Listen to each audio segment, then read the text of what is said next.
We are hearing results of the new law that allows you to carry less than 100 grams of marijuana in Cincinnati. 9 on your sides. Courtney Francisco is looking into the number of people police have encountered with marijuana on them. Courtney, what are we seeing? Well, 2 ways weed is legal here in Cincinnati, medically, or if you have less than 100 grams on you. That last one is new, and tonight we have the number of people police have encountered carrying that much.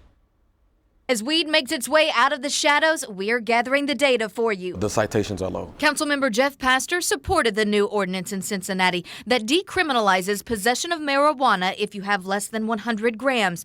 And today, police told council how many people officers have encountered with that amount of weed on them. Only 67 warning citations. I mean, that is significantly lower than what we've seen in the past. In October, police gave warnings to 67 people who had 100 grams of weed or less on them.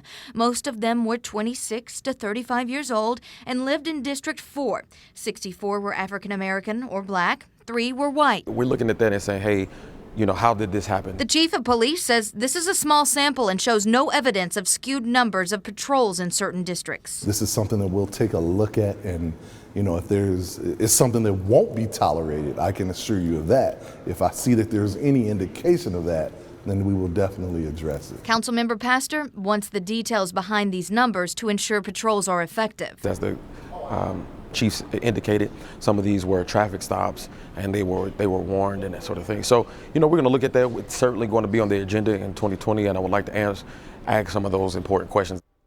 City Council is also working to figure out how to handle drug testing for jobs since it's legal medically, and we are talking all about that coming up at 6 o'clock.